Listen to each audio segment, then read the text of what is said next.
பத்திரிகை அண்ணாக்கள், ஊடகங்கள் அக்காக்கள், தாமதத்துக்கு ரொம்ப மன்னிக்கவும். அண்ட் இப்படி ஒரு பிரம்மாண்டமான ஒரு சூழ்நிலை ஏற்படுத்தி கொடுத்த சதீஷன்னா ரொம்ப தேங்க்யூ. பல வருஷங்கள் சந்திக்கிறோம், அது இப்படி ஒரு விழாவில் சந்திக்கிறதுல ரொம்ப ஹாப்பி. 2014 நண்பர்கள் தவிர மற்றவங்களுக்கு ப்ரெஸ் அண்ட் மீடியாவுக்கு என்ன அடையாளம் தெரியுதாங்கிறது எனக்கு தெரியலன்னா சந்தோஷப்படுவேன். ஏன்னா உலகநாயகன் சார் சொல்கிற மாதிரி போட்டிருக்க விஷயத்துக்கு அப்போ தான் மரியாதை. என் கண்ணுக்குள்ள ஒரு சிறுக்கி கட்டி போட்டாலே என்ன இருக்கி, அதுதான் நான் தான். அது அப்போச்சு 2014, இப்போ 2026 அவகாட்சி. ஸோ இதுக்கிடையில் நான் நிறையா 13 படங்கள் பண்ணியிருக்கேன், இன்க்ளூடிங் மாஸ்டர்லாம் பண்ணியிருக்கேன். பட் இந்த 12 வருஷம் நீங்கள் என்ன பண்ணன்னு கேட்டிங்கன்னா, இதோட சினிமா ஒரு குடம்பகத்தில் ஒவ்வொருத்தருக்கும் ஒன்று கற்றுக் கொடுக்கும். இப்போ நீங்கள் பார்த்த அந்த மாஸ் எலமெண்ட் என்னென்னா இத்தனை வருஷத்துக்கான பயிற்சி தான் அது. அதுதான் நீங்கள் பார்த்தீங்க. மறுபடியும் தாமதமாக இருந்தால் ரொம்ப சாரி. அண்ட் அவகாட்சி அதாவது எனக்கு இப்போ 26 இருக்கோம். இப்போ ஒரு 45 டேஸில் இந்த அவகாட்சியை 2 டேஸில் நாங்கள் ஷூட் பண்ணதுன்னா யாரும் நம்பவே மாட்டுறாங்க. 2 நாள் தான் ஷூட் பண்ணோம். அதுக்கு காரணம் பிரத்திகிரா மியூசிக் பேரடைஸ் பிரவீனோட மச்சான், கிரியேட்டிவ் ஹெட். தேங்க்யூ ஸோ மச்டா. இவர் என் மேலே வச்ச நம்பிக்கை தான். இப்போ நான் ஒரு கம்பேக்குக்காக போராடிட்டு இருக்கேன். அதுக்காக ஒரு 5-6 மாதமாக டயட்டில் இருக்கேன். அப்போ நான் அடுத்து ரீலான்ச் மாதிரி தான், அது செகண்ட் இன்னிங்ஸ் மாதிரி தான். ஸோ அதுக்காக எனக்கு ஒரு நம்பிக்கை என் மேலே வைக்கணும்ல, அந்த நம்பிக்கையை மச்சான் அதுக்கு நான் எப்போவுமே நன்றி கடன் பட்டிருக்கேன். தேங்க்யூ ஸோ மச் மச்சான், ஃப்ரம் த ஹார்ட். ஸோ இன்றைக்கி விழாவின் நாயகன் சத்தியமாக நான் கிடையாது. Lyricist concept by Kabilan Vairamuthu sir, அவர் தான். அதுக்கப்புறம் மியூசிக் கம்போசர் சார், அவர் யூஎஸில் இருக்கார், பாலா. அதுக்கப்புறம் பத்மலதா மேம். உங்கள் 3 பேர் தான் இந்த விழாவின் ஆகச்சிறந்த, கரெக்டான சொல்லணும், அவங்க தான் விழாவின் நாயகன் நாயகி. ஏன்னா காரில் நாங்கள் ஃபஸ்ட்டு ஒரு ரஃப் ட்ராக் கேட்டு ஷூட் பண்ணும்போது அது அப்படி இருந்துச்சு. லிரிக் ஆகட்டும், பாடின விதமாகட்டும், பீட்ஸ் ஆகட்டும், ஒரு பாட்டு நம்மளை நடிக்கிறவங்களை ஈர்த்தா தான் அதுக்கப்புறம் நாங்கள் நல்லா ஒழுங்காக பண்ண முடியும். அது பண்ணால் தான் மக்களுக்கு ரீச் ஆகும் இல்லையா? ஸோ அது கேட்கும்போது ரொம்ப நல்லா இருந்துச்சுங்க. கண்டிப்பாக இந்த ட்ராக் ஹிட் ஆகுங்கிற நம்பிக்கை எனக்கு இருக்குது. எப்படி நீ இதுக்கு முன்னாடி வரவேற்பு கொடுத்தீங்களோ அதே மாதிரி இது கொடுப்பீங்கிற நான் கண்டிப்பாக நம்புகிறேன். அண்டு அதுக்கப்புறம் டிஓபி லிங்கா, தேங்க்யூ மச்சான். 10 இயர்ஸ்க்கு முன்னாடி ஒரு ஆல்பத்தில் நம்ம மீட் பண்ணோம். அப்போ அசிஸ்டன்ட் கேமராமேனாக இப்போ மெயின் கேமராமேனாக இருக்கேன். நீங்கள் பார்த்த அந்த மாஸ் ஷார்ட்ஸ் எல்லாமே இவர் தான். இன்னும் மேலும் வளர்றதுக்கு என்னோடய வாழ்த்துக்கள். அதுக்கப்புறம் editor Lokesh bro, thank you. And thank you so much bro. ரொம்ப அழகாக கட் பண்ணியிருந்தீங்க. எனக்கு ரொம்ப உண்மையிலே பர்சனாக ரொம்ப பிடிச்சிருந்தது. அப்புறம் கொரியோகிராஃபர் விஷால் கண்ணா, என்ன தலை கொணிறீங்க, வெக்கப்படுறீங்களா? அடுத்தது பேச எப்போயும் ப்ரிப்பேர் ஆகிட்டு இருக்காரு. ஸோ இவர் ஒவ்வொரு லிரிக்குக்கும் ஒவ்வொரு ஊரை மென்ஷன் பண்ணும்போது, ஒவ்வொரு இடத்துல ஷார்ட் வைக்கும் போதெல்லாம் சேத்துக்குள்ளே நல்லா தொட வரைக்கும் இருந்தது சேரு. அங்கே டான்ஸ் ஸ்டெப் போட வச்சார் எங்களை. அப்புறம் ரொம்ப கஷ்டப்பட்டது ஷபானா தான். டிராக்டர் மேலாம் ஏறி விட்டு அதில் ஒரு ஸ்டெப் போட சொன்னாங்க. பாவம், அவங்க ரொம்ப கஷ்டப்பட்டுட்டு இருந்தோம். பட் ஆனால் ரொம்ப அழகாக ஈஸியாக எல்லாருமே அந்த சோகால் ஹுக்கப் ஸ்டெப் எல்லாரும் பிக்கப் பண்ணி ஆடுற மாதிரியான ஒரு டான்ஸ் தான் அது. ரொம்ப கிரேஸ்ஃபுல்லாக இருந்துச்சு. We enjoyed the process master. I wish to work with you again. Thank you so much master. It is a blessing to work with you. Thank you so much. அப்புறம் மெயின் என்னோட டிரெக்டர் சிவா அண்ணா, எங்கே இருக்கீங்க வாங்க.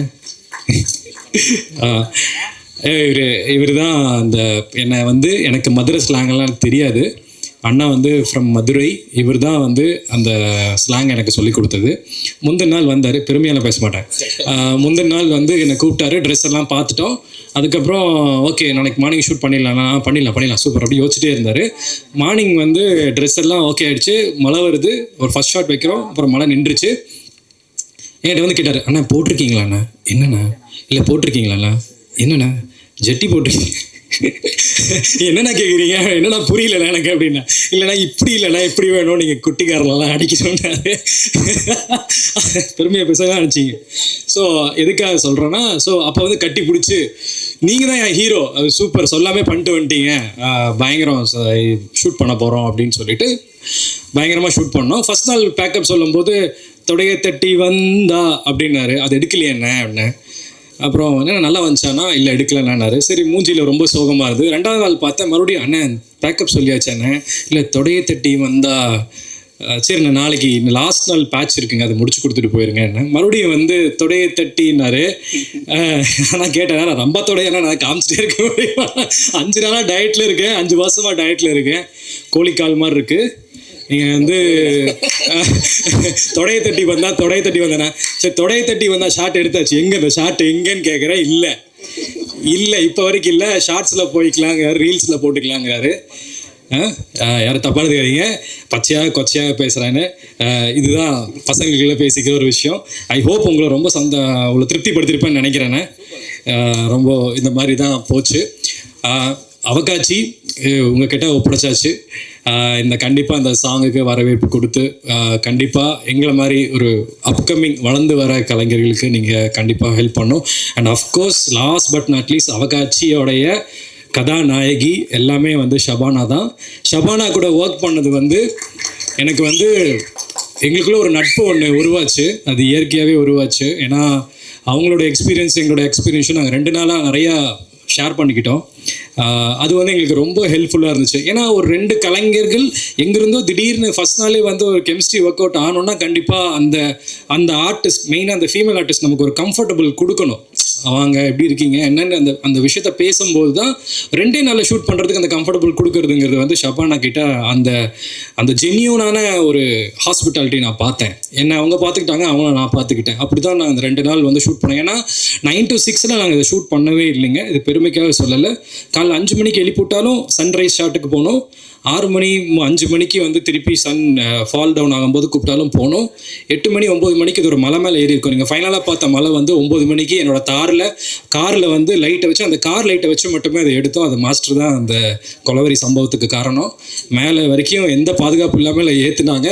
ஆனால் அந்த இடத்துல அந்த லாஸ்ட் மினிட்ல அந்த கோயில் முன்னாடி நாங்கள் ரேப் பண்ண அந்த விஷயந்தான் இன்றைக்கி எனக்கு ஒரு மாதிரி கலங்குற மாதிரியான ஒரு ஷாட்லாம் இருந்துச்சு.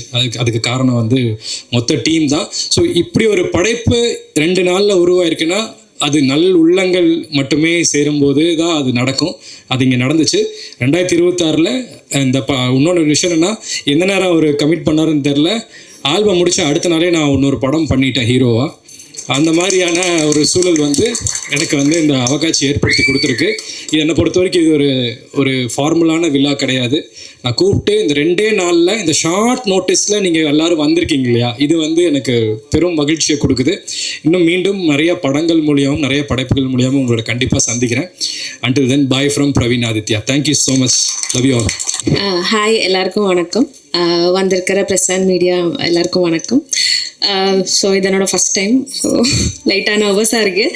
அதே மாதிரி இந்த ஆட்ஸ் எல்லாம் சிலது பண்ணியிருக்கேன். அது வந்து தியேட்டரில் இந்த படத்துக்கு நடுவில் ஆடாக போடுவாங்கல்ல, அதில் தான் நான் என்ன பார்த்துருக்கேன். அது தாண்டி என்னோட ஒரு பர்ஃபார்மன்ஸாக, என்னோட ஒரு ஒர்க்காக நான் இதுதான் ஃபஸ்ட்டாக பார்க்குறேன். ஸோ அந்த ஒரு ஸ்பெஷலான ஒரு ஃபீல், அந்த ஒரு எக்ஸைட்மெண்ட் எனக்கு இருக்குது. ஃபர்ஸ்ட் ஆஃப் ஆல் தேங்க்யூ, எனக்கு இந்த வாய்ப்பு கொடுத்ததுக்கு பிரத்யேகரா ப்ரொடக்ஷன் பிரவீன் சருக்கு தேங்க்யூ, அண்ட் டைரக்டர் சிவா சருக்கும், கொரியோ பண்ண விஷால் சருக்கும், and DOP Linga sir. And இந்த பார்ட் செலக்ட் பண்ணுறதுக்கு, இது நான் பண்ணுறதுக்கான மெயின் ரீசனே வந்து, இதுக்கு முன்னாடி ஆல்பம் சாங் வந்தப்போ எனக்கு அவ்வளோ கான்ஃபிடென்ட் இல்லாதனால நான் எடுக்கவே இல்லை. ஏதாவது ஒன்று சொல்லி அவாய்ட் பண்ணிகிட்டே இருப்பேன். பட் வந்து இது வந்து எனக்கு வரும்போது மெசேஜ் நான் படிக்கும்போது எப்படி இருந்ததுன்னா, இந்த மாதிரி இந்த சாங்கு கேளுங்க அப்படின்னு சொல்லிட்டு ரஃப் கட் இருந்தது. மேலே வந்து கபிலன் வைரமுத்து சார் தான் பண்ணுறாங்க அப்படின்னு சொன்னாங்க. அதுக்கப்புறம் எனக்கு ரொம்ப ஒரு எக்ஸைட்மெண்ட், அப்புறம் ஒரு கியூரியாசிட்டி இருந்தது. ஐயோ சூப்பராக இருக்குமே, கேட்டு பார்ப்போமே அப்படின்னு சொல்லிட்டு தான் ட்ராக் கேட்டப்போ எனக்கு ரொம்ப ரொம்ப பிடிச்சது. ஸோ இந்த பாட்டு நான் வேறு யாருக்கும் கொடுக்க மாட்டேன், நான் தான் பண்ணுவேன், முடிவு பண்ண போவேன். அதுக்கப்புறம் ஓகே சொன்னேன். சூப்பரான ஒரு டீம், ரொம்ப கம்ஃபர்டபுளான ஒரு 2 நாள் தான். பிரவீன் சொன்ன மாதிரி 2 நாளில் இவ்வளோ எடுத்திருக்கோம். ஒரு செகண்ட் கூட கேப் விடாமல் நிறைய ஒர்க் பண்ணியிருக்கோம் இதுக்கு பின்னாடி. அண்ட் தேங்க்யூ எல்லாருக்கும். எடிட்டர் உங்களுக்கும் தேங்க்யூ, அண்ட் மேம் உங்களுக்கும் தேங்க்யூ எல்லாருக்கும். ஸோ இது உங்களுக்கு எல்லாருக்கும் பிடிக்கும்னு நினைக்கிறேன். எங்களை எல்லாம் விட்டுருங்க, இது வந்து எங்களோடதே கிடையாது. இது வந்து முழுக்க அந்த பாட்டுக்காக மட்டும்தான் இது ஹிட் ஆக போகுது. ஏன்னா அந்த மாதிரி பண்ணியிருக்காங்க கபிலன் சார். ஸோ எல்லோரும் பார்த்து சப்போர்ட் பண்ணுவீங்கன்னு நம்புகிறேன். தேங்க்யூ. நான் ஃபஸ்ட் டைம் தான் இப்படி ஒரு மேடையில் இவ்வளோ கேமரா முன்னாடி பேசுகிறது. அப்போது அதனால் பெருசாக வார்த்தையெல்லாம் சொல்ல தெரியாது, மன்னிச்சிங்கோ. ஃபஸ்ட்டு இருந்து நான் பெருசாக எதுவும் பேசலை, நன்றி மட்டும் தான் பேசிகிட்டு இருக்கு. ஃபஸ்ட்டு பிரவீன் ப்ரோ இவங்க தான் என்ன நம்பி ஒரு 2 ஒர்க்கு தான் கொடுத்துருக்கு, இனியும் ஒர்க்கு கிடக்கணும். இல்லை, நான் 7 இயர்ஸாக அசிஸ்டன்ட் கோரியோகிராஃபர் ஒர்க் பண்ணிட்டு இருந்தேன். ஆனால் ரீல்ஸ் மட்டும்தான் எடுத்துகிட்டு இருந்தேன், சினிமா எதுவும் கிடைக்கல. ஆனால் என்ன நம்பி 2 ஒர்க்கு, நல்லா 2 இல்லை 3 ஒர்க்கு கொடுத்துருக்கு. அது தேங்க்யூ, அதுக்கு தேங்க்யூ. செகண்ட் வந்து கபிலன் சார், சத்தியமாக நம்ப முடியலை, கனவுல இருக்கிற மாதிரி இருக்குது அவங்க கூட எல்லாம் இருக்க போது. பின்ன வந்து நம்ம singer ma'am, thank you so much ma'am. Next வந்து நம்ம artist Shabana, Praveen, thank you so much bro. நீங்கள் எல்லாருமே செம்ம சப்போர்ட் பண்ண, எவ்வளோ ஆட்டிடியூடு அந்த மாதிரி எதுவும் இல்லாமல் ரொம்ப சின்சியராக ஒர்க் பண்ணிடு. பின்ன நம்ம டைரக்டர் சிவா சார், டிஓபி லிங்கர் சார் எல்லாருமே சப்போர்ட் பண்ணாரு. Lokesh bro, thank you so much bro. இல்லை, எல்லாருமே சேர்ந்து தான், நான் ஒருத்தர் மட்டும் இல்லை, எல்லாருமே ஃபுல் டூப்பாக பண்ணது தான். எல்லாருக்கும் வணக்கம், எல்லாருக்கும் தேங்க்யூ ஸோ மச். இனியும் நிறைய வாட்டி இந்த மாதிரி சந்திக்கணும், அதுக்காக ப்ரே பண்ணுங்க. Thank you so much, thank you so much. எல்லாருக்கும் வணக்கம்.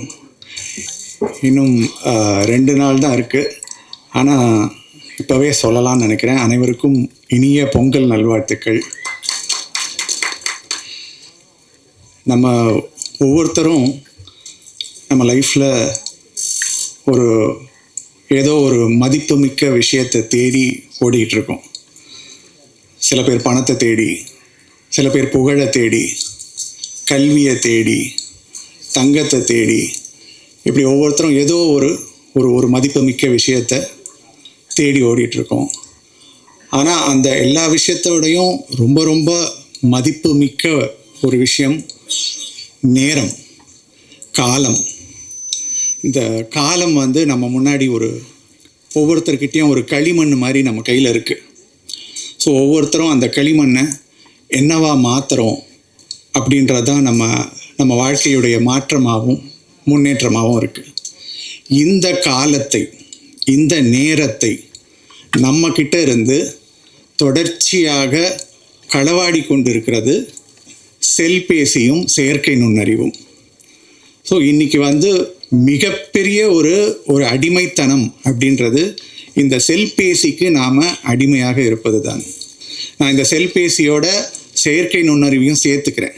ஏன்னா செல்பேசி வெறும் செல்பேசி கிடையாது, அது வந்து செயற்கை நுண்ணறிவு அல்காரிதம்ஸ்னால ஃபங்க்ஷன் ஆகுது. தொடர்ந்து நம்மளுடைய அட்டென்ஷனை சீக் பண்ணுறதுக்கு, நம்மளுடைய ஸ்க்ரீன் டைமை இன்க்ரீஸ் பண்ணுறதுக்கு தொடர்ந்து பல பெரு நிறுவனங்கள் முயற்சி பண்ணிகிட்ருக்காங்க. ஸோ இது வந்து இந்த ஒரு களவாடல் தொடர்ந்து நடந்துக்கிட்டே இருக்குது. ஸோ இதை பற்றி ரொம்ப மைல்டாக, இதை வந்து இப்படியெல்லாம் சொல்லாமல், இதை வந்து ஒரு காதல் ரசம் சொட்ட ஒரு பாடலாக, ஒரு பாடல் குறும்படமாக இதை சொல்ல வேண்டும் அப்படின்ற ஒரு எண்ணம் இருந்துச்சு. இப்போ நான் சொல்கிற இந்த செய்தி உங்களுக்கு அந்த பாட்டை பார்க்கும்போது முழுக்க உங்களுக்கு கடத்தப்பட்டதா அப்படின்னு எனக்கு தெரியல. ஆனால் இந்த செய்தி ரொம்ப அடிநாதமாக ஒரு ஏழை வீட்டு கொழுக்கட்டையில் இருக்கிற அந்த ஒரு பூரணம் மாதிரி ரொம்ப கொஞ்சமாக அடியில் இந்த செய்தி இதில் இருக்குது. ஸோ இந்த அவக்காட்சி அப்படின்றதுக்கான பொருள் தீராத மோகம், அளவற்ற ஆசை, நுகர்வு மீதான வெறி, இதெல்லாம் தான் அவக்காட்சின்ற வார்த்தையுடைய பொருள். ஸோ ஒரு பெண்ணுக்கு ஒரு ஆணின் மீது இருக்கிற ஒரு தீராத ஆசை. ஸோ ஒரு பெண் ஒரு டேட்டிங் ஆப்பை யூஸ் பண்ணி எப்படி தன்னுடைய காதலை தன் காதலனுக்கு சொல்கிறாள் அப்படின்றது தான் இந்த அவக்காட்சி. ஸோ இதை வந்து இதோடைய அந்த கதை, இதோட ஒரு சின்ன ஒரு திரைக்கதை, இந்த பாடல், இது எல்லாத்தையுமே எழுதி முடிச்சிட்ட பிறகு பாலமுரளி பாலுவும் நானும் பேசிகிட்ருக்கோம், இசையமைப்பாளர் பாலமுரளி. சரி, இதெல்லாம் பண்ணிட்டோம், பத்மலதா ரொம்ப அழகாக பாடிட்டாங்க, எல்லாமே முடிஞ்சிருச்சு, இதை யார்கிட்ட கொடுக்கறது, இதை வந்து யார்கிட்ட கொடுக்கறது, இதை யார் எக்ஸிக்யூட் பண்ணுவாங்க, எந்த டீம்கிட்ட கொடுக்கறது அப்படின்னப்ப நிறைய பேர்கள் அடிபட்டுச்சு. அப்போ தான் பாலமுரளி பாலு எனக்கு பிரத்யேகரா மியூசிக் பேரடைஸை இன்ட்ரடியூஸ் பண்ணார். ஸோ பிரவீன் எனக்கு இன்ட்ரடியூஸ் ஆனார். அதுக்கப்புறம் இந்த பயணம் ஆரம்பிச்சுது. உண்மையை சொல்லணுன்னா நான் ரொம்ப பயந்தேன். இதை வந்து ஒருத்தர், இது ரொம்ப ஒரு சிரமமான ஒரு விஷயம், இதை எக்ஸிக்யூட் பண்ணுறது. இதை இவங்க எப்படி பண்ண போகிறாங்க அப்படின்னு ஒரு சின்ன பயம் எனக்கு இருந்துகிட்டே இருந்தது. உண்மையை சொல்லணும்னா நான் வந்து சும்மா ஒரு கோடு போட்டேன். அந்த கோடு மேலே ஒரு ரயில்வே ட்ராக் போட்டு ஒரு மெட்ரோ ட்ரெயினே ஓட்டிட்டாங்க பிரத்யேகரா மியூசிக் பேரடைஸ். ஸோ அந்த மாதிரி வந்து ரொம்ப ரொம்ப அழகாக இதை வந்து இயக்கியிருக்கிறார்கள், தயாரித்திருக்கிறார்கள். விஜய் சிவேந்திரா ரொம்ப அழகாக இதை இயக்கியிருக்கிறாரு. விஷால் கண்ணன் வந்து இது கொரியோகிராஃப் பண்ணியிருக்காரு, ரொம்ப ரொம்ப பியூட்டிஃபுல்லாக, ரொம்ப அழகாக பண்ணியிருக்காரு. அண்ட் இந்த பாட்டில் தோன்றுகிற 2 நட்சத்திரங்கள், பிரவீன், ஷபானா, இவங்க ரெண்டு பேரும் உள்ளே வந்த பிறகு இந்த பாட்டுடைய ஒரு நிறமே வேறு மாதிரி மாறுச்சு. அதை என்னால் உணர முடிஞ்சது. ஸோ இது வந்து